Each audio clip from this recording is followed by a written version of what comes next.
संसद की सुरक्षा में सेंध लगाने वालों की हिमायती बन गई सरकार। सवाल पूछने वालों को ही संसद से बाहर फेंकवा दिया।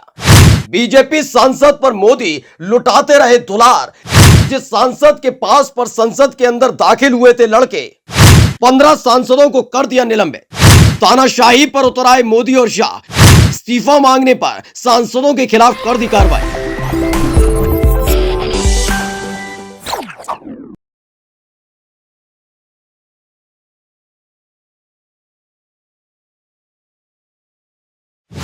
यह तमाशा तो संसद के अंदर आपने देख ही लिया है, जहां लड़के संसद के अंदर दाखिल होते हैं, हाथ में होता है स्प्रे और फिर हमला कर देते हैं। यह बात जैसे ही खुली है कि वो लड़के किसी और के पास पर नहीं बल्कि बीजेपी सांसद प्रताप सिन्हा के बुलावे पर आए थे। बार बार चीख चीख कर संसद के अंदर सुरक्षा की डींगे हाँकने वाले बीजेपी के स्वयंभू चाणक्य से जब मांग लिया इस्तीफा, तो अपने लाडले के खिलाफ नहीं बल्कि उन 15 सांसदों को संसद से बाहर फेंकवा दिया जिन्होंने शाह को संसद में चुनौती दी थी। लेकिन यहाँ अलग ही खेल चल रहा है। यहाँ विचित्र ही, यहाँ उल्टी ही गंगा बह रही। यहाँ 15 सांसदों को निलंबित कर दिया गया, जिसमें से 9 कांग्रेस के थे। उनका क्या गुना था? उनका यह गुना था कि वो पूछ रहे थे सरकार से कि आखिर इतनी बड़ी चूक हुई कैसे।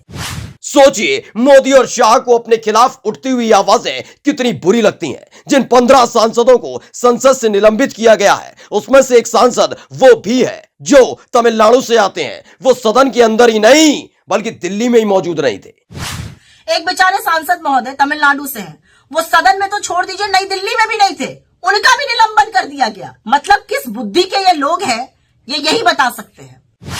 याद करिए, जब जब मणिपुर मामले पर मोदी से पूछा था सवाल, तब तब एक एक सवाल पूछने वाले सांसद को बाहर कर दिया था। लेकिन बीजेपी के बिगड़ैल सांसद रमेश बिधूड़ी ने जब दानिश अली को संसद के अंदर ही दी थी गाली, तो उसे पुचकारा गया था।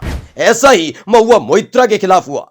लेकिन अब तक प्रताप सिन्हा के खिलाफ कार्रवाई नहीं हुई, बल्कि विपक्ष के 15 सांसदों को बाहर करवा दिया गया। स्पेशल डेस्क द कंटा।